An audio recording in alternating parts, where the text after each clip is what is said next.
Welcome to Unsigned Hype episode 14. On this episode, I have the pleasure to talk to the incredible artist Maury World from Chicago. Prior to our interview, I asked Maury which song he would play for someone that wasn't familiar with his music yet. Maury chose the song Hustle, and if you're not familiar with Maury World's music yet, here's a snippet of that song before we jump into the interview. I got problems, but I got plans. Either way, bitch, I'm the man. I dream the cars, I dream the clothes. Hoping money can feed my soul. Because nobody wanna be broke. I ain't rich, but my mind ain't cold. This is Unsigned Hype. The song you just heard is called Hustle by Maury World, and I have the absolute pleasure to welcome Maury to the show today. Maury, why is Hustle the song you would play for someone that has never heard your music before? Yeah, so Hustle, it's a great story behind Hustle. So I used to work for a jingles house, and I was always just infatuated with making huge songs, like things that the whole world can enjoy. And so when I was at this jingle house, kind of in my free time, I started producing. This was back in 2015. I started producing what would become Hustle. And fast forward to like a year after that, 2016, I finally recorded the vocals for Hustle. And I didn't release Hustle until 2021. And so it was just one of those songs I would keep listening to. It stood the test of time. And I consider myself an old soul with a new vibe. And so what that means is, when it comes to making music, it has to be timeless, and it has to be something that people would love hearing down the line, 10 years, 20 years. And I really think Hustle embodies that. It embodies that timelessness. And also just Hustle in and of itself is something that's always existed in society. In order to be successful or get to the next level, you have to hustle. And so that's why I chose Hustle. It's just one of those things that's timeless sonically, but also timeless conceptually. That's really interesting. So production starts in 2016. So there's 2015, actually. 2015. Yeah. Yes. So that's 6 years. That's a long time to listen to one song. What was going through your mind when you repeatedly listened to that track, and why was 2021 the right time for you to release it? Well, I felt like Hustle was a pivotal sound for me because I had wrote out some of the horns part, like the main part, the dun, dun, dun, dun, dun. And then I pretty much walked up a bass guitar, and I put 808s, and I'm like meshing all these sounds to make it sound like it's from like the 60s or 70s, but still hitting it with the 808s. And so it has that new wave, like trap feel to it. And so I'm like, wow, I just discovered a sonic identity for myself, and I want to explore this some more. And so what that meant is I need to build other songs that sounded somewhat similar to Hustle. And so I took those next years really honing in on my sound, on my identity as an artist. And Hustle was just really there the whole time. It was like a reference point that I can always go to. Now, I knew Hustle could be a huge song, and so another part of it is protecting it and giving it the attention that it deserves. So why did I finally release it in 2021? Well, I had gone through a lot of changes in my music career. I had stopped doing music full time, and I learned how to code. And so with that, a lot of pressure got taken off of me. I'm like, I don't need Hustle to be the biggest song ever. I just need it to exist in the world and for other people to be able to hear it. And so that's when I said, you know what? 2021, let's let it fly. And also, there were some other good things that happened in 2021. It was the Ralph Lauren commercial, which I was very fortunate to be a part of. And I was just like, you know what, this is the perfect time to give this to the people. And so, yeah, 2021, it was a very special year, very pivotal, very essential in my career. Yeah, I mean, there's so many interesting things that you said right there. But something that stuck with me is this concept of timelessness. Yes. Is it, do you approach your work with that thought of creating timeless music, or is that something that comes with the final product, as in once a song is done, it gives you that feeling of being timeless? Oh, that's a great question. In my writing process, like, so for one, I'm very selective when it comes to sounds. The sounds need to inspire me because that's going to inspire what I write. And so when I'm in that moment, I'm usually coming up with different melodies, different cadences, and I step away from it for a little bit and come back to it and see, like, is it still fresh? Is it something that I can hear being played over and over? Let me step out the room. If I were walking into this room, is this something that I would instantly feel familiar with? And that's what it's about, making a familiar, like, I've known this artist for a long time when I started listening to this song. And so I put myself in the shoes of other listeners. And then that's when I'm able to say, like, all right, like, this is going to get recorded. This is what's going to be included in the final product. But yeah, it's a little bit of both. It's, really, really just putting yourself in someone else's shoes and imagining how they are going to react to it years down the line and in the present.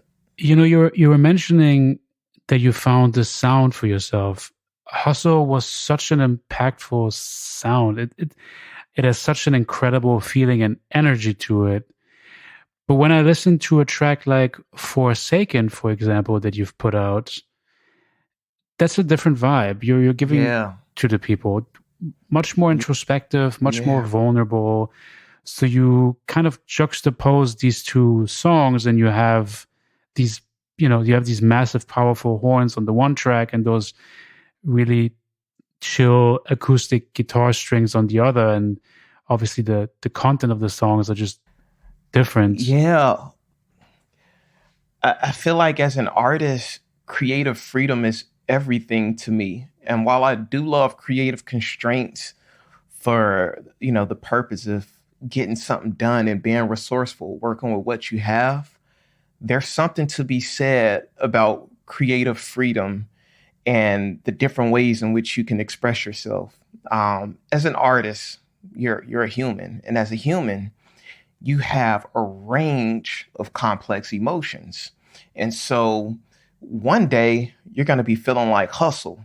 Another day, you may be in a relationship. You may be looking for love. You may be like in a gray area spot of your relationship with a significant other. That day you may be forsaken. And so I feel like my goal as an artist is to inspire people through expressing those range of emotions and not going down a monolithic route with the sound. You gotta stay true to yourself. And so I'm not always hustling. I'm also out here loving. I'm also out here thinking about holding myself accountable in my relationships, in my friendships with folks, in my specific relationship with my significant other. And so I want to make sure I continue to choose from that palette of emotions and paint it out very diversely. There's one part that are emotions, and those are within you. They're within us. You feel them and you express them in your music. And then there's also inspiration that we draw from other music sometimes, and that you find in other music that also makes you feel something, that evokes emotions in you. With that in mind, I want to go back a little bit to your upbringing, growing up in Chicago, in a household where music played a crucial role for your family. Yes. Gospel played an important role for your family. Mm-hmm. Hip hop also was really important, not only among yourself but also your siblings. I think you drew a lot of inspiration from the Neptunes, Timbaland. Tell me a bit more about that first time you've realized that music was something that you were falling in love with. Yeah. as you mentioned, wow, you've done some great research. Thank So you. growing up in Chicago, most of my family, they came from Mississippi. Now, my great uncle came up and he started a church, and that was like the entrepreneurial thing to do at the time. You know, start up a church, get a congregation, build services around the church that provides value, right?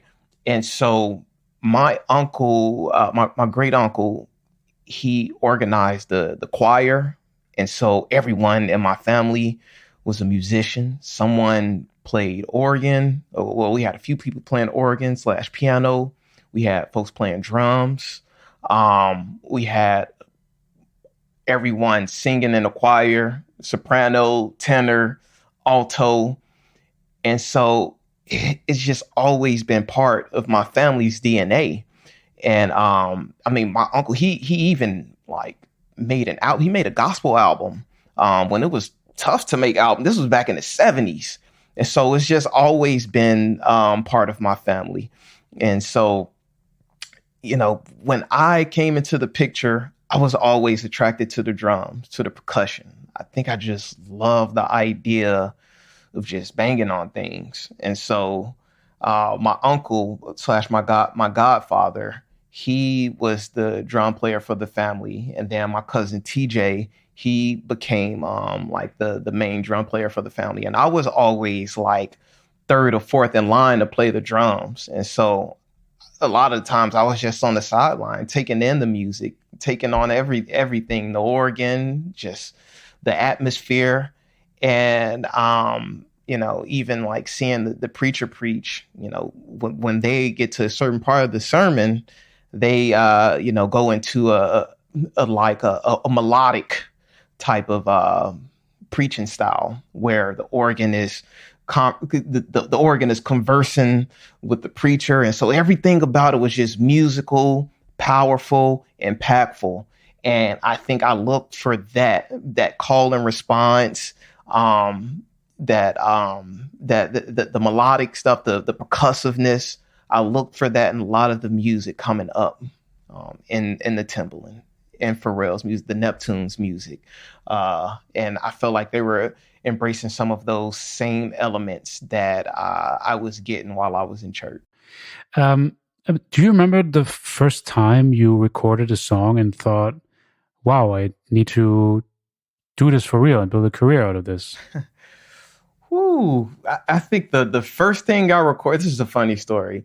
The first thing I recorded, this was 2009, I want to say. My mentor, he gave me like he bought me a laptop, and he gave me a microphone that he had. And my friend, my best friend, my brother T, brought in another friend of ours, LA.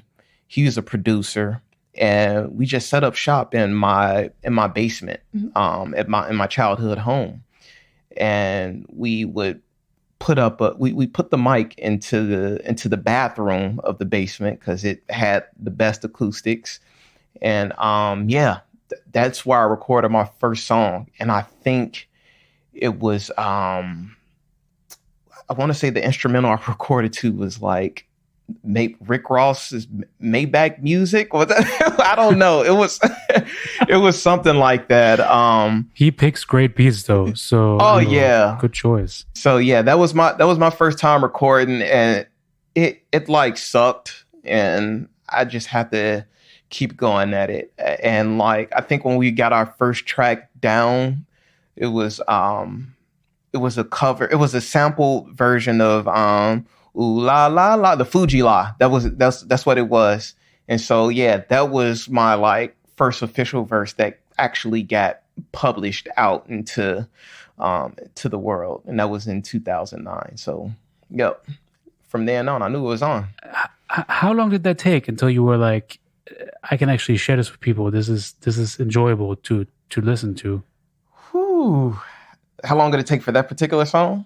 Well, in general, from the moment you record your first track and you think, nah, that's not it, until the moment you say, yeah, that could be something. it was only like a matter of 2 or 3 days. Oh wow, okay. So you really stuck with it because in that moment you knew that you were considering turning this into a career, or was it because it was just a lot of fun to find out what you were capable of doing musically? I definitely wanted it to be a career. I mean, this is in high school. Like, honestly, when I was a junior in high school, I wasn't thinking about college like that. Like in Chicago, there was a lot of at that time, and like kind of like this now too. There was just so much negativity going on around the city, like a lot of violence, and everything seemed very dead end. And so, here I am, 16, 17 years old. I have no money. I don't feel like there's a job that I could really work because the way everything was spread out, like youth unemployment is so bad in Chicago. And so at that time, I'm like, I need to find a way to make some money. And it's either going to be something illegal or, maybe there's an alternative path. And that's when my brother Tavares, he pretty much said like, yo, like, trust, like we don't want to get into the street stuff. It's a little crazy out here. Let's definitely get into this music. And so I think by virtue of that, music became the only way at that time. So And back then, what made you decide to keep going, especially when there's so much uncertainty on where you're headed as an artist? What was your motivation back then? I think back then I just wanted to be heard. I was a more introverted type of person. Like I wasn't super introverted, but out of my friend group, or friend groups that I was part of, I was probably the more introverted, the more like eclectic one. And I think music was my way to express myself, a way for me to like deal with my emotions, deal with, like depressive episodes I was having at that time in my life.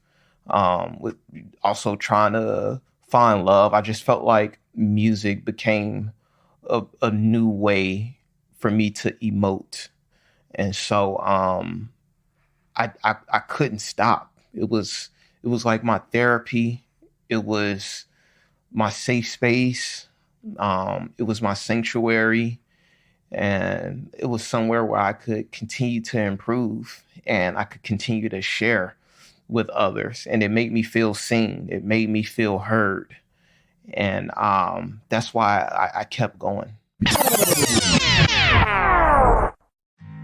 Send me a letter saying you miss me.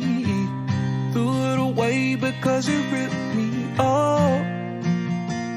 We've hitched on love. Nothing to give, nothing against me.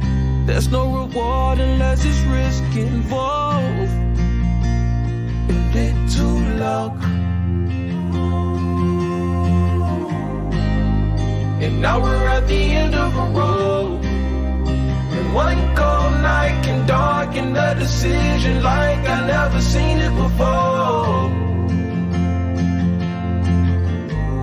But when the heart starts racing, that's when the wheels start breaking. Oh, and the wheels start shaking, and no one seems to be wrong. This was Forsaken by Maury World, and now back to the interview. But at the same time, you also decide to go get your degree in finance. So there's always these dream stories of going all in with the passion. People quitting everything to pursue their dream. But then there's also the safe route where people say, I can still keep doing music, but I also need this job, or I also want to pursue this other passion that I have. How was that process for you with the decision between pursuing one thing, but also knowing that doing two things at the same time would mean maybe less time in the studio or maybe less time studying? How was that like for you? Yeah. So So I got my degree in psychology. Oh, okay. Yeah, and I was fortunate enough to get into one of the like best institutions in America. It's called Williams College, and so it's this small liberal arts school in Western Massachusetts, and it's just one of those places. It's so quaint and just nestled in the middle of the mountains, but it also has this it has this air of like just this old New England feel of like you graduate, you get your degree, and you go work in finance, you go work in consulting, no matter what you majored in. And so I feel like when I was fortunate enough to get in that college and just kind of stretch my just academic rigor and whatnot, I was like, maybe I do go for the finance job just to like kind of get some footing, because I don't know what else to do. Like I could go all the way in on this music thing, but also I just kind of have this pressure of hopping into the work field because, I just don't see exactly how music can pay, but I know I can get there.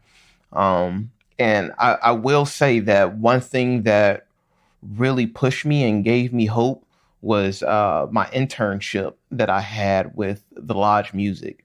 I interned with them my sophomore year of college, and it went so well. It was only a 3-week internship, but like I had gotten in good with the CEO, with all the composers there, and I was pretty much competing up against Flow Rider for a Super Bowl track. Flow Rider beat me out, and that's awesome. Yeah. Well, it's not awesome that he beat you. I know, but still, to be in that, I'm a college kid, and yeah, my CEO was just like, "Look, I know Williams is a great school. You're probably going to work in banking or consulting once you graduate, but I'm going to tell you right now, like, music is your God-given talent."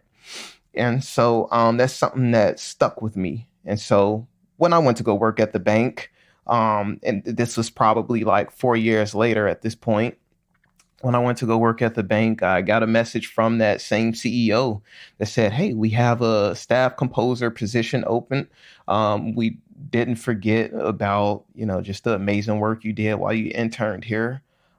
We'd love to offer it to you." And that's how I ended up in New York City and back to pursuing music again. That's amazing. Yeah. So you got your degree in psychology. You then work in finance, and then find your way back into music. That's quite the journey. That's quite a journey. I'm wondering what you would recommend others who might be in this position of having to make a decision. This decision in particular, how important would you say is it to get this sense of security in your life versus going for just this one thing, which is a dream career in music, for example? I think it's very important because with something like music, you need to be stable financially. You need to be stable mentally, emotionally, psychologically, because music is not an industry for the vulnerable. I'm gonna say this again, the music industry, it's not an industry, it's not a business for the vulnerable. You need to be standing on your own too, because there are people that unfortunately will take advantage of your vulnerability, of you wanting to pursue your dreams. And so I'd always recommend, when you're doing music, make sure you can take care of yourself, because you don't want to have to leave that into the hands of somebody else, because now it means they have more control, more leverage over you, not just your career, but also your life. And that's something personally I didn't want to give up. And so I wanted to find that stable ground in order to be able to operate from and, focus on my music and be able to do that without any pressure. I mean, yeah, that's you hear that a lot. It's the music business. There's not just the music. There's also a whole business side that artists need to get into. And yeah, it's definitely not an easy business to move around in, for sure. Now, you moved to NYC. That was in 2014, if I remember correctly. 2015. 2015, sorry. Yeah. Yeah, I mean, NYC is a new journey for you where you feel inspired to keep going with your music. And that's also where you start performing at pretty incredible venues and in events. South by Southwest, for example. And I think Hustle even at that time was featured on ESPN. Yes. That's incredible. That was great. Yeah. How was that for you? It was unreal. So the way I actually, it was so funny how I found out about it. So I was distributing my music through United Masters as a what you call a select artist, which essentially means you get access to sync opportunities. And so the thing about the sync business is your music needs to be readily available to get synced, to get placed. And so the easier it is for a distributor or for anyone for that matter who's in the business of pitching music for stream, it happens really quickly. And so with Hustle, I was on Twitter and there was this user, I can't remember his name, but what this user would do is he'd take songs that he'd hear on TV or something, find them, and then like play a drum pad along to it or play the drums along with it. Sometimes he just like hit on for Hustle, he was just hitting on the steering wheel and just going along to the beat. And I'm like, how did he find this? And so in the tweet he said, I found this new jam Hustle on ESPN on First Take. And so I'm like, wait a minute. I didn't know about this. And I guess, UM went and synced it up and did their thing.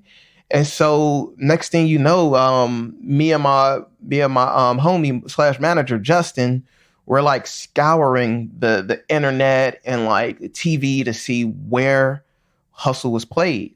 And so we came across the first take clip with, who was it? Was it Molly? I can't remember. Was it Stephen A? It slips me. But yeah, we came across the clip of Hustle playing, and next thing you know, it just started getting synced more. It was in First Take, and then it got in the NBA playoffs, and then everybody like starts sending me videos like, oh, Hustle's playing on the finals right now. Steph Curry's like walking through the tunnel and Hustle is in the background. Yeah, so it was dope. That's crazy. That's crazy. Do you remember the impact that it had on your career? Like, how did you feel the impact of that massive placement on your streaming numbers financially? Can you talk a little bit about that? Let me think about this. Financially, it wasn't a huge impact. Like the sync fee on that. Yeah, I mean, and this is not to, say anything about like, distributors and how they pay artists, because I think they do their damn best at trying to get exposure for artists, and I think that potentially could have been the upside in that sense. I'm still this smaller independent artist.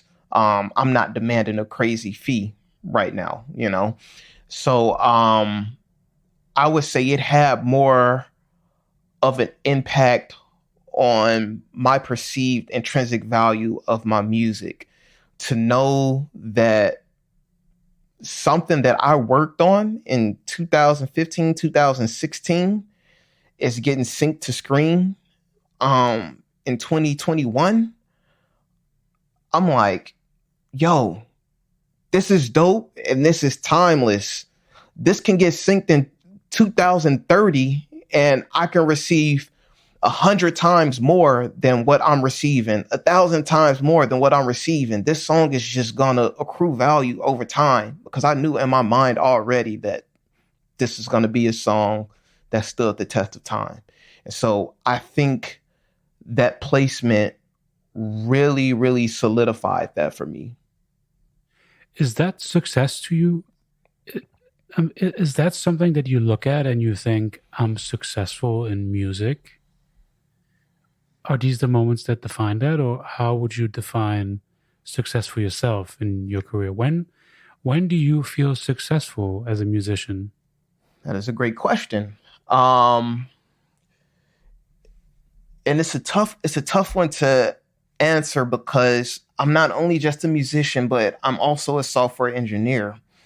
And so the way I approach music in terms of technology, I feel like that's ever evolving.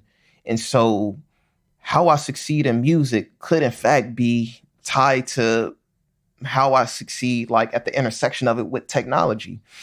And I think for me, honestly, a music career is successful in my point of view for where I am, is when I've exercised the value that I can provide from a technical standpoint, from a creative standpoint, and from a human standpoint.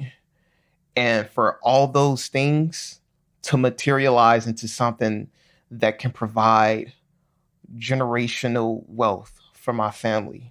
And so that probably means multi-millions in whatever currency that our world is going to embrace over the next couple decades. That can be in the form of publishing royalties down the line, to know that the music is still generating that revenue.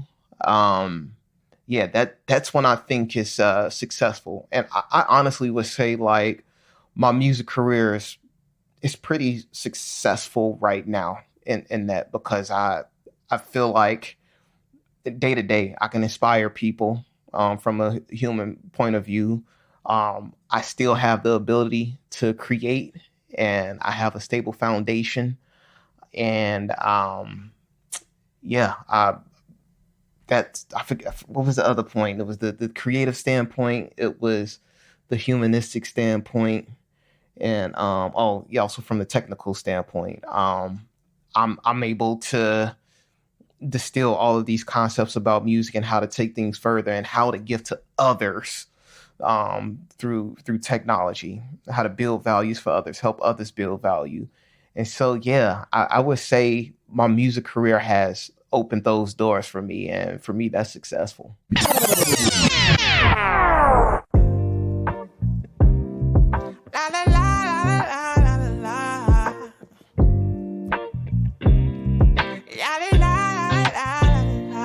Couldn't see what I was on. Never should have left you all alone. And now I see where I went wrong. Didn't make it feel like you would want it. Now I know it takes the two of us, but I know it didn't hold my own. And if I had one chance, I'd take your hand and bring it back to where we belong. When I first walked out, I was down on my life, getting you right, just how I thought you would like. We stayed up on the phone just to hear when you cry. I couldn't realize priority in my life. I was up, I was down, I was getting my check. I was out of my mind, I was down on my breath.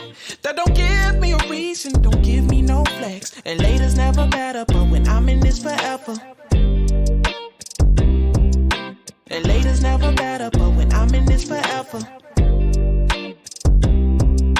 And later's never better, but when I'm in this forever. How you feel, how you feel, how you feel? What if you walk out on everything when shit start getting real? Step into your shoes, running away won't heal. There for you, be there for me, we 50-50 the deal. Couldn't see what I was on. Never should have left you all alone. And now I see where I went wrong. This was Wanted by Maury World, and now back to the interview. Yeah, I was going to get into your passion for software engineering, actually, because that's also a passion of yours that you've developed. Something I'm wondering, did that passion for that particular field put your output of music on hold for a little bit? It's interesting. I would say I'm gonna kind of do the inverse, and I'm gonna talk about music.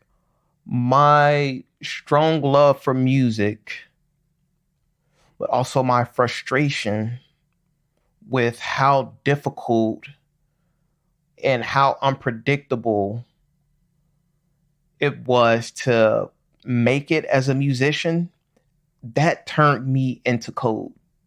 Because here we are using these platforms, using this technology to build successful music careers. And sometimes you feel like the technology is just working against you. And so I'm like, there are a lot of artists that I can imagine are in this position. What if I took 6 months to a year out of my life?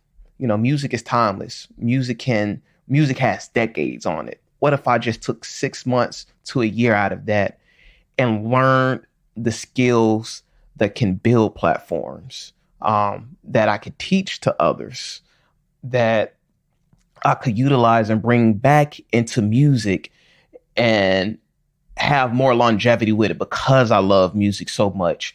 So I would say that I don't know if I want to call it a love for software engineering. It's really just me having a curious mind and picking up a new skill. But I would say my curiosity into how things are built and how that can fit into music is what drives me. And I don't think it slowed down my musical output. I think it slowed me down so that I can then accelerate. You were mentioning these frustrations with the music industry. What are the things that you've experienced as the most challenging parts of building a career in music? Honestly, it's the things that I never. It's the things that I never got to that had warning signs all over them, and that's the scalability. That's what frustrated me, to know that I'm one artist and that I have to create content. I have to put music out. I have to go on tour. All of these things cost money. I have to create albums, songs. All these things cost money. I have to I have to bring tour support, people who got the camera, who are going to play in the band. And I'm like, wow, this costs a lot of money. How is this getting paid for? Who's going to own everything if I'm not the one putting up the money? How long is it going to take to recoup that money? I'm like, wait a minute, there are a lot of red flags. And if I don't figure out an alternative way, like, I'm going to step into something that's not scalable and could leave me in a financial hole. And it's happened to so many artists. And I feel like that's what really gave me pause about how I approached music, how I approached my career. Are there other things that you wish you would have known about the music industry prior to becoming a part of it? I want to say, like, all the information was out there. I did a lot of research on it. I can't really say that there was something extra that I wish I'd known. And the stuff that I don't know are the things that are kept behind closed doors for probably very specific reasons or for business reasons. There's not a lot of information about how things get done behind closed doors in the music industry, why certain deals go the way they go, why this person is getting paid so much or how much this person is getting paid. Like, there's not a lot of transparency there. And so, I guess I wish I had known those things a bit more, but at the same time, we're moving to a world where transparency is going to be priority. And so that's those are the ideals that like the music industry is going to have to operate on, that music business professionals are going to have to operate on. So yeah, I feel like I'm learning everything that I need to when I need to know it. There's so much great advice in what you've shared throughout our talk. Also, for other aspiring artists who might have not even have not even released their first song yet. Mm-hmm. Is there other advice that you would give to those people who are thinking about starting, who might just be about to release their first songs? What are the most important things that you've learned that you think should be considered? And I know you've mentioned a lot of these things throughout our conversation, but maybe some more things that you want to share off the top that you could think of. Yeah, I would say there are many ways to approach music. The two that are coming off the top is you want to use your music to either like open up doors or create access so that you can go somewhere else. So when you're getting into creating music, kind of reverse engineer what your goal is, or what you have in mind, what you envision for yourself with the music, and then just go for it and create with intention. That's why it's important to kind of reverse engineer the product. Like imagine if you were a software engineer or coder and you just start building some stuff. You have no idea what it's going to be. Like you probably never get anywhere because you're just going to keep putting things together and building it, but you have no idea what the vision is, what the long-term vision is. And so you're just building this useless product. And so as a creative, when you're creating music, think about your long-term vision. Think about how you want to make an impact. Think about who you want to reach, who you want to touch, what those moments look like when you get to that point, and reverse engineer and just embody that vision. And then create your song, create another song, work your way up there, collaborate with others to achieve that vision that you want to achieve.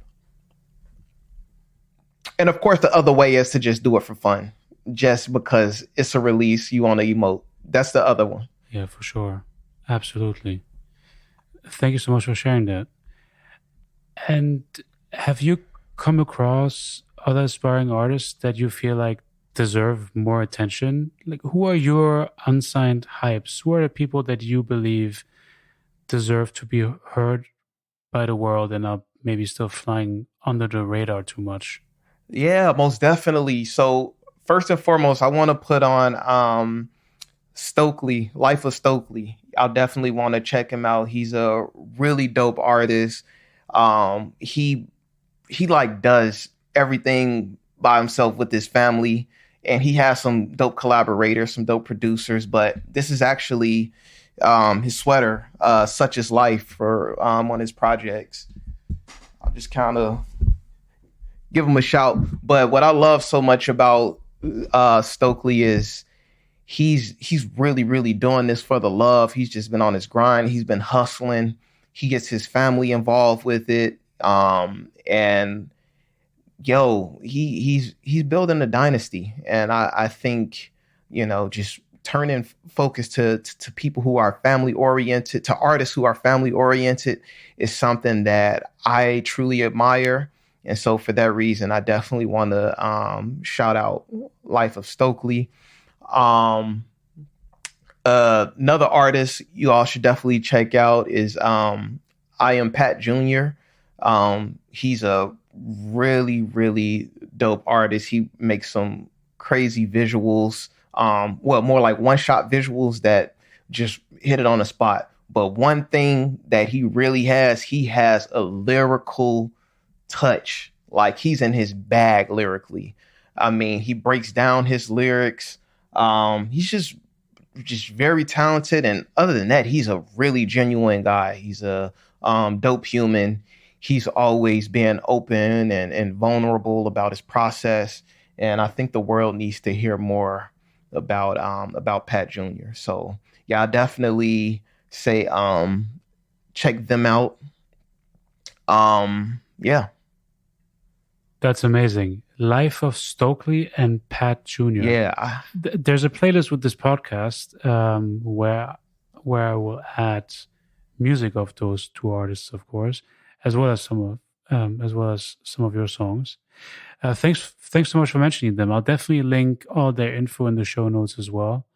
The show notes of this episode. Yeah, thank you. I think as a last question that I want to ask you, and it does get a little deeper here. I'm just interested in hearing from you. What do you do it all for? Yeah. For me, I really just want to inspire artists. I want to help artists, provide value to them, because I know artists are the gatekeepers to their communities.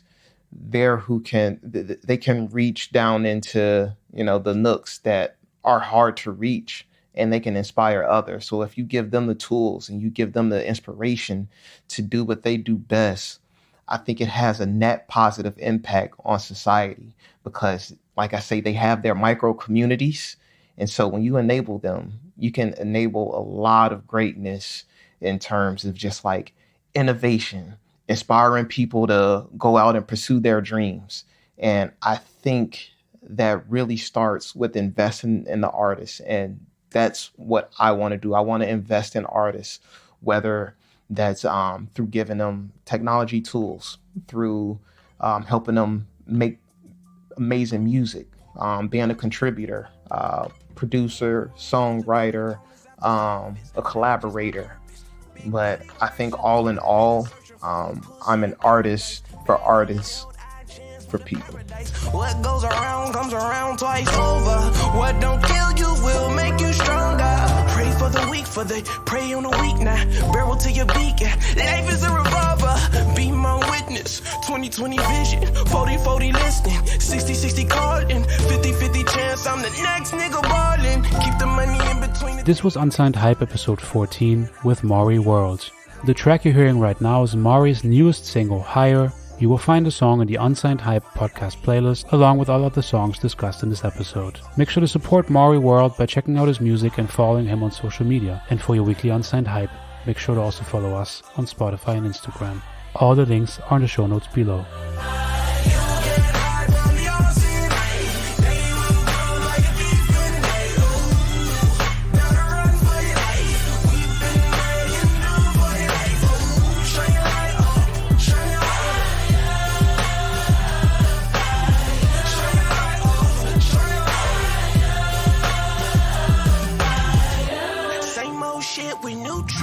Life is the same old bitch with new tits. Milk the game up, babies came up in danger to learn only Jesus can save us. Where was that shit when they pop my nigga? Charge flat fees to my folks by Rilla. Stay